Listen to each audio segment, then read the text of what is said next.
As Henry Kissinger once said, in the Middle East, you can't even buy a rug without understanding its politics. Today, the quote comes alive.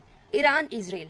This is more than just missiles. It's politics, it's religion, it's also a geography. And for UPSC, it's everything from India's foreign policy to global energy security. Let's decode it like an IAS officer in the making shirt. Hello everyone, welcome to V2B Academy, and I welcome you all to the comprehensive discussion on Iran-Israel conflict and also what are its implications on our India. Not only on Indian economy, but also on Indian diaspora and various other impacts that India will have if this particular conflicts continue. So let's start and deeply discuss from the historical point to today's scenario. So let's travel from the history towards today. So, at the first place, what you need to understand is Nuclear Non-Proliferation Treaty. So this is the first aspect that you need to learn in order to understand the further aspects. So we know in the early 1940s and 1950s until 1960s also, there are some developed nations and advanced economies who has developed the nuclear technology. We know this aspect, right? But what they have thought is, to prevent the further spread of nuclear weapons and to prevent the further spread of nuclear technology towards other nations, other developing nations or other developed nations, to prevent that particular further expansion, they have come up with a concept called as Nuclear Non-Proliferation Treaty. This particular treaty will help in preventing the further expansion of the development of nuclear weapons and also nuclear technology. We know nuclear technology basically can be used for two purposes. One is for making warheads, that is for making nuclear bombs and nuclear warheads, and the other usage of nuclear technology is for the civilian purposes. Civilian purposes is nothing but we can use it for the medical purposes, for making the medicines and all. We can use it for the energy generation. We can use it for the power generation as well. So it will have the two uses.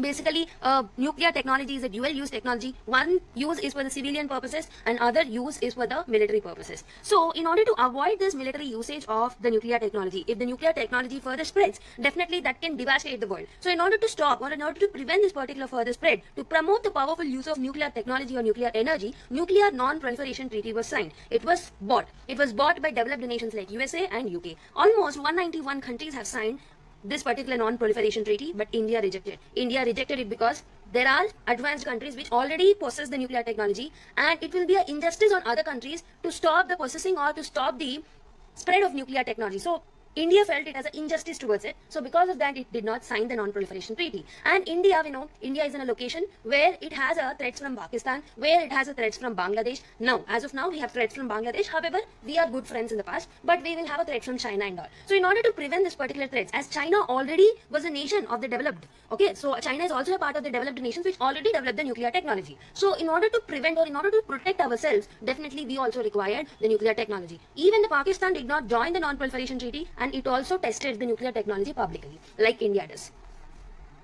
So what is the purpose of the nuclear technology? So what is the purpose of non-proliferation treaty? So the non-proliferation treaty basically will have the three pillars. One pillar is the non-proliferation. So to prevent the proliferation further of the nuclear technology, this was what? This is the first pillar. So second one is we have to use the nuclear energy or the nuclear technology for the peaceful purposes. So that is for the civilian purpose. So this is the second aspect or the second pillar of this non-proliferation treaty. And the third one is the nuclear disarmament. It means the country should disarm with respect to nuclear weapons. They have to give up the development of the nuclear weapons. So these are the three pillars on which the non-proliferation treaty works. So it was bought in the year 1967 or 1968, and it came into force from 1969 to 1970. So these are the three pillars. So the key players who actually initiated the non-proliferation treaty were USA, UK, Soviet Union, and it came into the force from 1970s. Many countries have committed to it. Many countries, almost 191 countries have signed, including North Korea, to this particular non-proliferation treaty. So they were promised. So whoever the country might be, if they are signing the non-proliferation treaty, in return they'll get the civilian nuclear technology from the countries which already developed the nuclear technology that will be given to them as an exchange so that they can use it for the peaceful purposes. I'll repeat it again. The countries which will sign the non-proliferation treaty, in return, they'll be getting a nuclear technology imports from the advanced countries which already developed the nuclear technology to use it for the civilian purposes. So basically, when this non-proliferation treaty was signed or it was bought, Indira Gandhi was the PM of India. So Indira Gandhi rejected this idea of non-proliferation treaty. Along with India, it is also Pakistan, Israel and South Sudan also did not sign this particular non-proliferation treaty. South Sudan was the independent nation only then. So because of that, so it was a new nation. It was in an infant stage. So because of that, it was not in a position to sign the proliferation treaty. However, India, Pakistan and Israel has their own interest with respect to it. Okay, and India and Pakistan also did a public testing of a nuclear technology. Okay, they have demonstrated the nuclear technology in public. And coming to North Korea, this is another interesting case. North Korea initially signed the non-proliferation treaty, but as there is a growing concern between the North Korea and the South Korea, North Korea withdrew from the non-proliferation treaty, and it is not a part of non-proliferation treaty as of now. So these are only the 5 countries that are not part of non-proliferation treaty.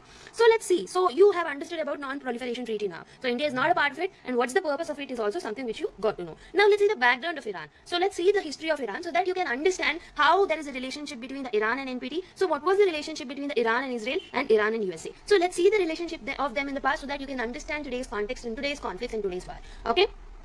So what happened is Iran was initially under a colonialism. So after it got a freedom, so it was a monarchical country. It did not set up a democratic setup. Okay. So initially it was a monarchical country, but by Second World War. So during the Second World War, the monarchical system of the Iran started turning into a democracy or a democratic setup. So when this was turned into a democratic setup, this was not liked by the countries like Iran. It was not supported by the countries like Britain. It was not supported by the Western countries. Because let me tell you, before World War, during the colonization time or before the World War, before the Second World War, so whatever the oil and gas assets that Iran possessed, okay, whatever the oil and gas assets that the Iran possessed, these were actually in the hands of the Western countries. These were controlled by the Western countries. But when Iran declared themselves as a democratic country, so they have nationalized all these particular assets. We know that Iran is a oil-rich country, a gas-rich country. It is known for its resources. So that's the concern even now. So if Iran is affected, definitely world will be affected with respect to oil resources. Okay. So because of its geographical positivity or geographical proximity towards the important zones, also today that Iran and Israel war is a concern for the whole world, right? So Iran is known for its oil assets, Iran is known for its gas assets. So before World War II, the countries like Britain, the countries like USA were having a ownership on this particular assets. They were having the rights on this particular asset. But when the monarchy was turned into a democratic nation, okay, when it was turned into a democratic nation by the democratic leaders, this particular Iranian oil and gas assets were nationalized. So now the ownership got shifted to the Iran itself. So that's the reason. That's the reason this democratic government was not actually supported by the Western countries. So the Western countries like Britain, the Western countries like USA started seeing Iran as a blockage to the Western countries' vested interest. Okay, so we know that they have the vested interest over the oil assets, gas assets. So as the democratic country was set up, it was seen as a blockage to the vested interest of the Western countries. So the rivalry between the Iran and West started after the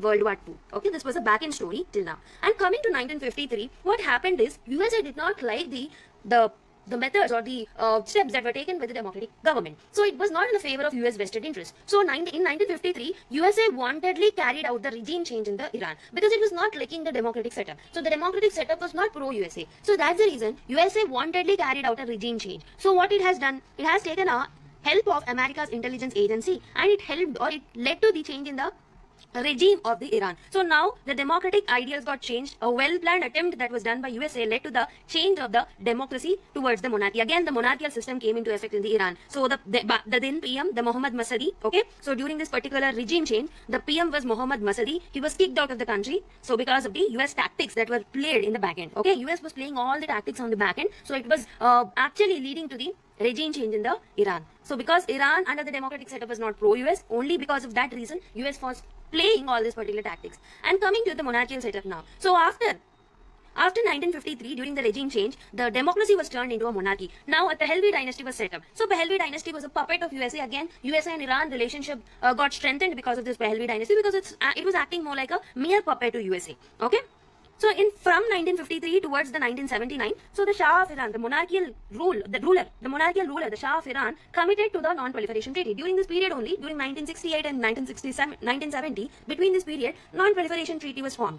It was bought. So as the Shah of Iran was pro-US, he signed this particular non-proliferation treaty. In fact, Iran was one of the earliest countries to sign this non-proliferation treaty. Okay, so it was one of the earliest countries to sign this particular NPT. So as the Shah of Iran was very much pro-US and almost like a puppet. He was acting like a puppet. Okay, so but lot of the conservatives and lot of people opposed this particular ideology. We know Iran is a conservative nation, despite of the conservativeness of the Iran. So Iran is liberal. However, few sections of the Iran are conservatives. So as they are Islamic followers, few of them are the conservatives. Okay, they are Shia Muslims. Okay, so people opposed and people were supported by the conservatives. So conservative leaders have led a movement called as Iranian Revolution, because they did not like the Shah of Iran, because he was so much to the ideologies of US. He was imposing the ideologies of US on the Iranian Iranian people. So that was not liked by the people of USA. That was not liked by the people of Iran, I'm sorry. So it was not liked by the people of Iran, and they were actually leading a movement called as Iranian Revolution, which was led by the conservatives. Okay, in 1979 we have seen the Iranian Revolution. Ayatollah Al Khamenei became a leader, a supreme leader of Iran now. So after the Iranian Revolution success, Ayatollah became a leader. He became a supreme leader of Iran now. He's a conservative leader. Okay, so he was not pro USA because USA was the liberal country, and he and his ideology was totally conservative, so he was not pro USA. Again, Iran and USA's relation came into the strain, and at the same time, during this time, Israel was having some kind of issues with Palestine. So during this time, Iran started supporting the Palestine regime. Okay, so it was supporting the Palestine, and other countries who are Shia Muslims have started supporting the Iran. Okay, whatever the countries which were supporting the Shia Islamic ideology were supporting Iran, and other countries which were supporting Sunni ideologies, mainly like Saudi Arabia, UAE, started supporting Israel and UAE. Okay, in this way, it became a religious conflict later. Okay, so during this time only, the Palestinian issue was supported by Iran. It was backed by Iran. So because of that, Iran and Israel conflict got started. So between 1980 to 1988, what happened is there was a prolonged war between Iraq and Iran. Okay, so during this conservative rule only, so this particular war has taken place. So this was again backed by US, because US know this particular conservative government is not pro-US. It was not supporting the ideology of the US. It was not supporting the vested interest of the US. So that's the reason Iraq and Iran started fighting with each other, because Iran was backed by US. Iraq actually was backed by US, and Saddam Hussein actually invaded Iran. Okay, during this particular time between 1980 to 1988, we have seen something called as Iran and Iraq war. Okay, so during this particular war, what happened is the Saddam Hussein has used certain kind of chemical weapons against the Iran. So this has led to Iran feeling that chemical weapons are needed to the Iran in order to fight these kind of wars in the future. So they are very much necessary. We have to develop that. So from then, okay, after the Iran-Iraq war, so that was a trigger point when Iran felt that there is a necessity of the nuclear energy development for the Iran in order to win against the enemies that attack Iran at any point of time. So they felt the chemical weapons are necessary. So that is the reason from 1980s to 2002, this was the period when the covert nuclear program was started by Iran. So but we know, in 1968 to 1970, Iran was the initial nations who signed the NPT. But what did Iran do to tackle this particular issue? Between 1980 to 2002, it went through the covert nuclear program, but it was not out to the countries. Basically, it did not make it public. Okay, countries did not know that the Iran is actually conducting the nuclear program. It is testing a nuclear program. Public did not know. Other countries did not know. Okay, to the world, Iran was something like a NPT holder, or it is to the world it was looking as if Iran is following the terms of the NPT. But what is happening inside is it was conducting a covert nuclear program. Okay, but during 2002 or so, it came into the public domain. Okay, because US encouraged the civilians of Iran to come out and speak about if there is any nuclear program that is happening inside. So civilians were encouraged. Okay, civilians were backed by US. Because of the US support, civilians came out and they started putting the secret operation of nuclear energy program, which is happening inside the Iranian territory. So civilians came out and they have made the issue public. So that's the reason in 2003, IAEA, there is an organization called as IAEA, which means International Atomic Energy Association. So in International Atomic Energy Association, there will be a protocol that needed to be signed by a country if IAEA needed to inspect that particular country. So Iran needed to be inspected by IAEA. So because of the force from the Western countries like UAE, Germany and France, so this additional protocol was signed by Iran in 2003. So because of the signature that was given by Iran, because of the force that was kept by the Western country on Iran, it signed this particular additional protocol, and IAEA started investigation and it started inspection in the Iranian area. And it has declared that whatever the nuclear program and the nuclear energy generation that the Iran is doing, it was only useful for the civilian purposes, and the enrichment did not go to the range of a development of a nuclear bombs or nuclear warheads. So this is something the IAEA has given in the report. So this made a kind of sense of relief to the Western countries like UK, Germany and France. But US was not agreeing with this. US was not believing that the nuclear energy program is not going on inside the country of Iran. So US was US was actually making a lot of allegations on Iran with respect to it. So because of that, so Iran became very much frustrated because of the public statements that were given by US. So because of that, in 2006, Iran rejected IAEA inspections and it started nuclear enrichment, and it made this particular thing into public. Okay, so Iran not only started enrichment, but also it was backing certain kind of terrorist organizations like Hezbollah and also Palestine Liberation Organization and also Hamas. So Hamas, it is operating in Gaza Strip, and PLO is somewhere in the Palestine, and Hezbollah is operating in the areas of Lebanon. So from the early 1980s, so Iran was actually backing this particular terrorist organizations, which was not liked by Israel again. Okay. On one hand, it rejected IAEA's inspections, and on the other hand, it started nuclear enrichment. Not only that, it was supporting and it was backing some of the terrorist organizations, which was not liked by Western countries as well as US and Israel especially. So that is the reason after the IAEA rejections were made by Iran, by then, till 2014, USA and Israel targeted Iran with covert war, and also they started putting economic sanctions on it. So this covert war is in the form of cyber warfare. So Stuxnet was actually a cyber warfare technique that was adopted by US in order to affect the computers which were having an information about the nuclear energy programs of Iran. And also assassinations, a precision target hitting was done by US and Israel. So because of which a lot of assassinations, the key scientists who were developing this nuclear technology and all were killed. So in this way, the covert war happened between the 2006 and 2014, and also a lot of economic sanctions in the form of tariffs and also in the form of blocking the businesses, and many more economic sanctions were put on Iran between 2006 to 2014. Okay, so Iran was so much frustrated again because a lot of economic sanctions were kept on it, and also because of a lot of war tensions that were developing. In 2015, Iran came to a decision that it wanted to sign a treaty. It wanted to sign a treaty with the Western countries. So only because of that, in 2015, an agreement was signed, which is a very important agreement that can be asked in the exam. That agreement is called as Joint Comprehensive Plan of Action.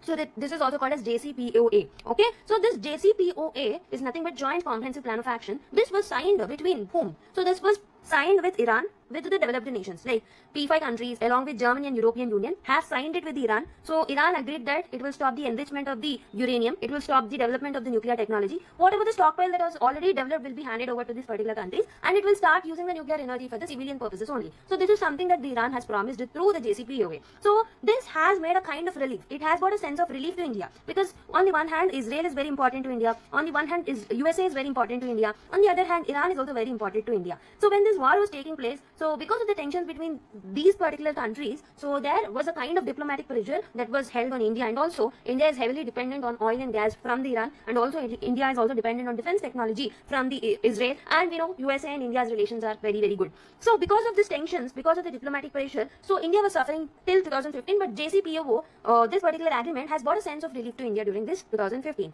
But when Trump came into the power during 2018 or so, Trump without any reason unilaterally has quitted this JCPOA agreement, and he started reimposing the economic sanctions on Iran. He started reimposing the economic sanctions on the Iran territory. So without any reason this was done. Okay, so this particular allegations that were kept by Trump was, so despite of signing JCPOA, Iran is conducting a nuclear enrichment. So this was the allegation that was made by USA, but which was not supported by another countries like other P4 countries, and Germany was not supporting the statement that was given by Trump, and even International Atomic Energy Agency was also not supporting the allegations that were made by Trump. Okay, without any reason he has quitted this particular JCPOA agreement.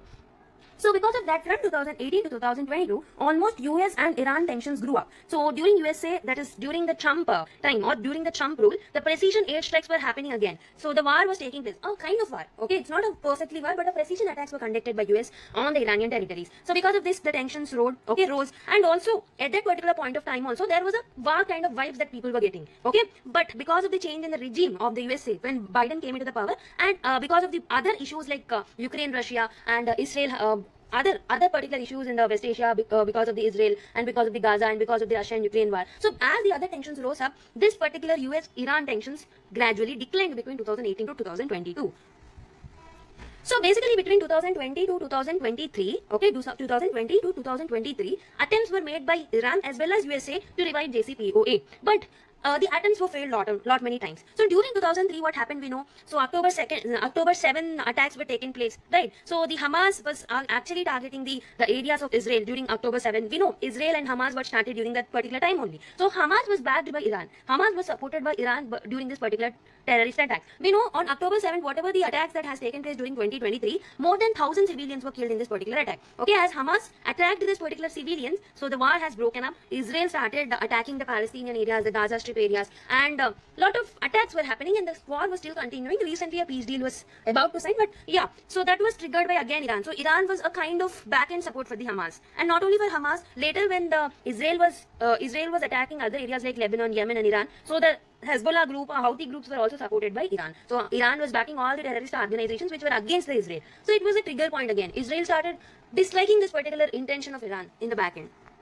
So during 2025, so we have seen the back end story, right? So from the 1950s till 2025, whatever happened, we have seen very quickly, we have seen all of them. So now let's come to 2025. So that is when US-Iran nuclear talks were started to happen. So we know Iran was in a position. Iran was with the intention to actually revise the JCPOA, or else to come up with a certain kind of agreement which is similar to JCPOA, so that the tensions, the economic tariff, etc., will not be imposed on it. Okay, sanctions will be declined if an agreement will be signed, and if Iran promises that it will not be enriching, it will not be conducting the further enrichment. So that's the reason the talks were held between the USA and Iran. So Donald Trump was actually leading this particular talks, and these talks were happening in the Oman. Oman was a slightly balanced country, so because of that, in the Oman, the nuclear talks were happening between US and Iran. So there was almost a possible deal. Okay, if we wait for 1 or 2 months, there would be a possible deal. The final deal would have come. But Israel was in a fear. If the deal comes out, the provisions of the deal might support Iran, or Iran may backstab the same way as it was done in the past. Okay, so Iran may backstab,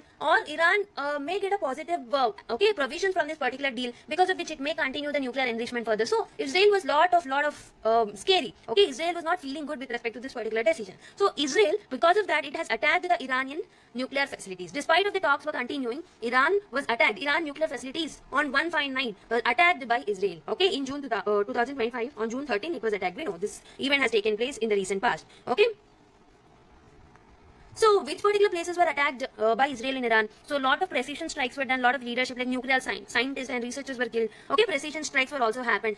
This particular operation is called as Operation Rising Lion. It was named by Israel as Operation Rising Lion, and for certain areas of Natanz, certain areas of Isfahan were actually targeted. However, it was not able to become a fully successful one, because so the areas, the nuclear strikes or the nuclear points like Fordo were very, very deep. So they are underground, which cannot be actually targeted by Israel. Israel doesn't have that much technology to actually attack the areas like Fordo. Okay, but Iran did not wait. Iran also targeted Israel, and it started attacking the areas like Haifa. It started attacking the areas like Neva Shahin, and it started attacking the areas like Tel Aviv. Okay. So what happened? So in today's newspaper, we have seen the further update of the things. So USA also entered this particular the conflict between Israel and Iran, and it attacked the nuclear reactors or the nuclear places, okay, which was not able to done by the Israel. Okay, so Israel was not able to reach the areas like Fordo, right? But now US entered this particular war, and US hit this particular areas. Okay, this areas like Fordo, Natanz, and Isfahan were actually attacked, and they were totally taken off by the US with the help of the 6 B-2 bombers. So they'll have a capacity to attack it, because they will carry a guns called as JBU-57. These are very notorious. So these are ordnance penetrators. They can even go deep dive. Okay. So because of that, with the help of B-2 bombers, with the help of 6 B-2 bombers, they have attacked this particular nuclear installations in Iran. Okay. US also entered this particular conflict. So because of the US entry, the conflict may become bigger. Iran will not stop quietly. Iran may retaliate. Iran may attack the installations or the military installations that was done by the US in the Western Asia, or any other important infrastructure that was developed by the US in the Western Asia might be attacked by the Iran. Iran won't stop. Iran will attack Israel also. Iran regime change may also happen. This is another possibility. And when the nuclear attacks are done, definitely towards the neighboring countries, there can be nuclear risk. Okay, so these are the possible risks we can see as of now. So let us think of whether the decisions that are taken by Israel and USA are correct. So basically, in order to develop a weapon, okay, a weapon grade need 90% enrichment of uranium. Okay, so uranium isotopes enrichment need almost 90%. But as of now, according to a few reports, that the reports of IAEA and other organizations, Iran has done a nuclear enrichment till 60% and not till 90%. So that is not in a stage of creating weapons. Okay, it is not in a weapons grade. And also, even after developing this particular 90% enrichment capabilities, it need to develop the bomb delivery system also. So whether we are correct, whether we are actually coming up with the enrichment or not, we also need to come up with a bomb delivery system, which is not done by the Iran still. So, but Iran was ready to give up. Iran was ready to accept the things, and it was ready to give back the stockpile that it already enriched to the US and other countries. So they were holding some talks, but this was not a right time to attack. Okay, Israel definitely took a wrong decision to attack the Iran when the peaceful discussions were going on, when there is a tendency of signing of an agreement from the Iran. And coming to Israel, so Israel was in a scary position that if the talks succeeded, Iran can become a biggest threat on Israel. So that's the reason. So Israel attacked. However, this was not supported by the political analysts and the different scholars around the world, because they were saying that according to the UN Charter, this unilateral strikes are not allowed. Whether it's from the USA, whether it is from the Israel, the unilateral strikes are not allowed by any countries. Okay, so this is against the UN Charter. So what will Iran do now? It may retaliate, it may attack the US assets, military assets in the regions of the West Asia, and also it may attack Israel. Okay, so but one thing is that it needs a lot of fighter jets. However, it has some other kind of defense technology with which it may attack. And also there can be a government regime change or a leadership change that can happen in Iran. So there are more possibilities of regime change and also a retaliation. So there are two possibilities with respect to Iran. Okay, and we have seen one of that possibilities, one of the steps that is taken by Iran is closing the Strait of Hormuz. So this was not totally accepted, but yesterday the parliament has approved. So according to some states TV report and today's newspaper also gave this particular news that Iran's parliament has approved for closing the Strait of Hormuz. So Strait of Hormuz is somewhere over here. Okay, so this is connecting the Gulf of Oman and Persian Gulf. So these two are connected by the Strait of Hormuz. And what is the great thing about this is almost 25% of the world oil supplies goes through this particular point. Okay, this is a very important point through which 25%, almost 1/4 of the world trade is going from this particular area. So as Iran is in a conflict, as Iran is trying to close this particular Strait of Hormuz, definitely it is going to actually affect the supply chains and also it will affect the world economy as well. Okay, it will affect the Indian economy as well. Almost per day from this particular Strait of Hormuz, almost 20 million barrels per day will be actually taken from this particular area. Okay, that will pose a kind of threat to the economy of the world. Okay, so what are the recent disruptions? So by Iran from 2006 to 2020 also, despite a lot of disruptions also, so how many ever of times the disruptions happened, this particular Strait of Hormuz was not closed any of time between the 2006 to 2020. So if it is blocked now, it will become a history again. Okay, it will put a lot of economic pressures on the country. And let me tell you another thing which is appearing in the newspaper. So a lot of times people were actually thinking of that Iran may leave NPT. Okay, Iran may leave NPT. So let us think whether a country which has signed NPT, can it leave? Can it leave? This is a basic question that needed to be posed in your mind. But I've already told you that North Korea is a country which has signed NPT, but however it withdrew in the later times because of the tensions between it with the South Korea. So with that we can say that definitely a country can leave NPT. So according to Article 10 of NPT, Iran will have a right to withdraw from the NPT. Okay, but this can be treated as an extraordinary event if this happens. Extraordinary event that will pose a lot of threat to the countries. Okay, especially in the West Asia. So if this happens, this will lead to instability. Okay, and no major power which is supporting Iran, like the Sunni powers, like the Sunni powers or the Shia powers. Mainly, the Shia powers are supporting Iran. Shia powers are supporting Iran, and Sunni powers are supporting Israel. Okay, so Shia powers also does not want Iran to be a nuclear Iran. Okay, they don't want nuclear enrichment to be happened in Iran. Okay, they are not supporting for it. So as I've already told you, almost 40% of the crude oil imports are coming from the Strait of Hormuz, and 54% of natural gas imports are coming from the Strait of Hormuz. So this is the economic implication on India. Remember that this is the economic implication on India. Almost whatever the crude oil imports that we are doing, that is coming from the Strait of Hormuz, and out of the total natural gas imports that we are getting, 54% are going or passing through the Strait of Hormuz. So that is why closure of Strait of Hormuz will pose a lot of implications on India, economic implications on India. So this will raise the crude oil price, this will raise the inflation, and it will depreciate the rupee, and it will have further economic implications mainly on the macroeconomic indicators. And per day, almost, we will actually import 5.5 million barrels of oil. Out of this 5.5 million barrels of oil, 1.5 million barrels of oil is coming through this particular Strait of Hormuz. Definitely, this will pose a threat to India. And this will lead to costly imports, shipping costs will rise, security problems will actually re-emerge, and also insurance premiums will also rise because of this particular conflict, definitely. Okay. So, next one, why Israel is important for India. Okay, we got to know why Iran is important. Now, let me tell you why Israel is important. So Israel is important with respect to education, research, science and technology, biotechnology. We have come up with a lot of memorandum of understandings with respect to science and technology and innovation with Israel. And Israel is sharing the technology with respect to education to India. It is helping us in the counter-terrorism. Per se, if I tell you an example of recent example Operation Sindoor, we have used a lot of equipment that have imported from the defense equipment that we have used. Most of it is from the Israel. Okay, so that important the Israel is to India. And also in the intelligence sharing also Israel played a greater role. And also with respect to defense equipment, during the Operation Sindoor, Israel helped us a lot. Okay, in this way, Israel is important. And coming to Iran, Strait of Hormuz is however important. Other than that, the Chabahar port is very important to India because this will provide an alternative route to the Europe, okay, and also the West Asian countries from India. So we have certain conflicts with Pakistan. So as we are not going to the Pakistan, Chabahar port will be an alternative route to India, and also IMEC corridor, international North-South trade corridor. So all of this, which helps us connectivity, okay, connecting with the European powers, or which helps in the connectivity of India with the European powers. The projects like IMEC and INSTC will help.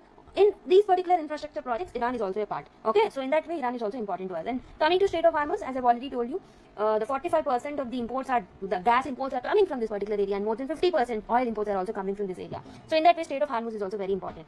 And because of the Israel attack on Iran, the countries like BRICS, the countries of SCO, has criticized the Israel. Okay, they started criticizing the Israel, but India distanced itself from this particular criticisms. Even on this Gaza ceasefire also, okay, India kept quiet, because both of the parties involved are very important. I've told you there is a lot of diplomatic pressure on India with respect to which side to be choose, because Iran is very important, Israel is also very important to us. So that's the reason India distanced itself with respect to this particular war. It did not make any public statements with that.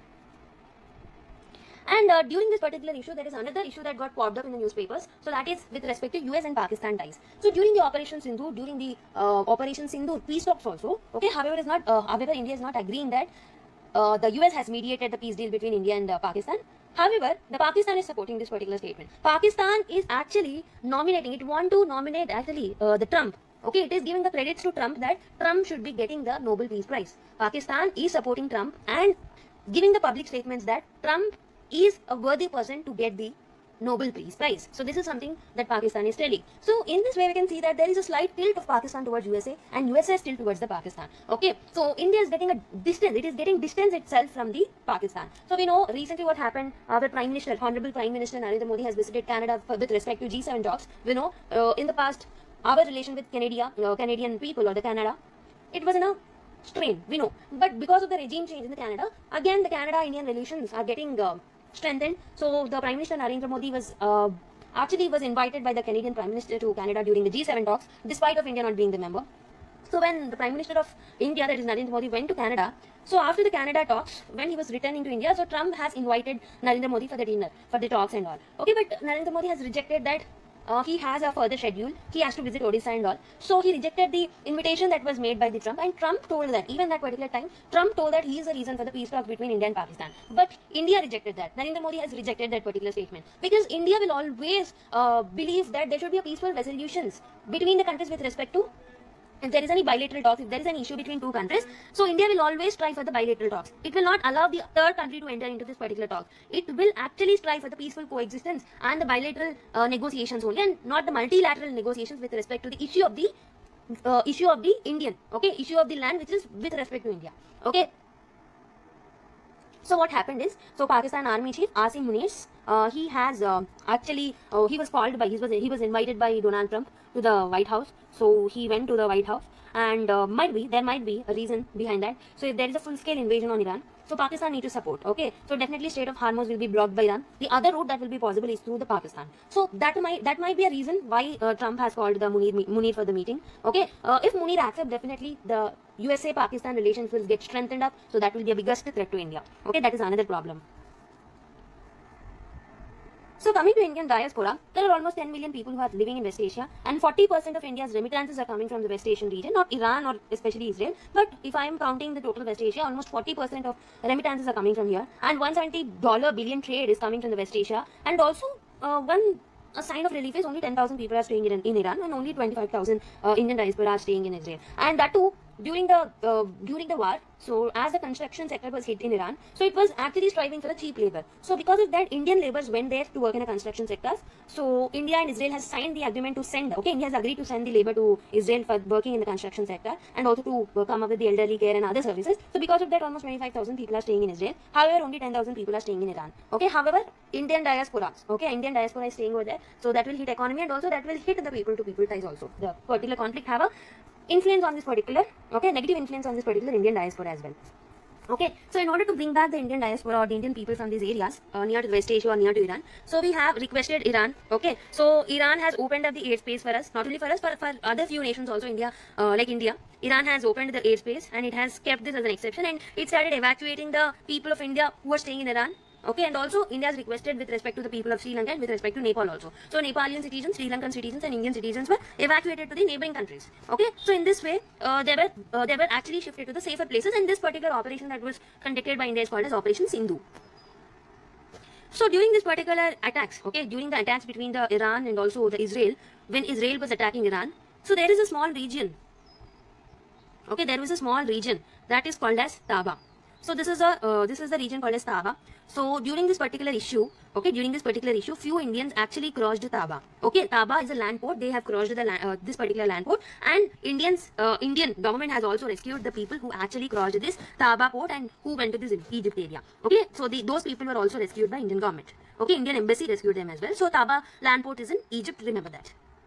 And in today's newspaper also there is another news. So as India is in a negative position with respect to Iran-Israel conflict, as India is in a position, so it will have a negative implications on the economy with respect to oil and gas imports. So that is the reason already India has taken few other steps. It started negotiating with the countries like Russia and also few African countries and also Saudi Arabia, Iraq. So it started negotiating with these countries so that we can import oil if there is any conflict or if there is a closure of the Strait of Hormuz or if there is any supply chain disruptions on the Iranian side. So we can import the oil from the areas of Russia, Saudi Arabia and Iraq. Definitely with respect to Russia, before Russia-Ukraine war, we were only importing 1% of oil from the Russia. But during the Russia-Ukraine war, there are a lot of economic sanctions that were kept on Russia. So because of that, the oil was not sold to other countries. So India is the only country which is supporting Russia with respect to oil, because we are getting the oil for the cheaper price, as demand of oil from Russia is very, very less. When demand is less, definitely the price comes down. So as the price is coming down, that definitely cut the cost of oil imports to India. So Russia is supporting us, and 40% of oil imports are from the Russia-Ukraine war. Okay, so when Russia-Ukraine war has taken place, from then till now, 40 to 40%,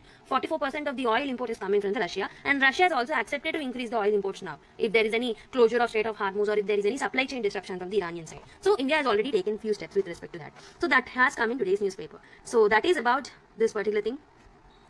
Okay, so I hope you have understood, and I have told you about this bomber attack, right? So you say hit this particular nuclear locations in Iran. This particular operation is called as, this particular operation was named as Operation Midnight Hammer. Remember that this operation was called as Operation Midnight Hammer. So this was the issue of Iran-Israel. I hope you have understood.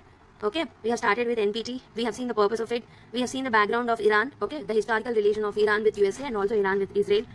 And then we have seen the economic implications on India, cultural implications on India. We have seen few important locations that might be asked in the geography. Okay. So with that, we have completed today's discussion. I hope you liked this discussion in detail. So let's meet in the next class. If you liked the video, please make sure you hit the subscribe button and like the video, and also give a feedback in the comment box. Let's meet in the next class. Until then, take care. Bye. Keep smiling.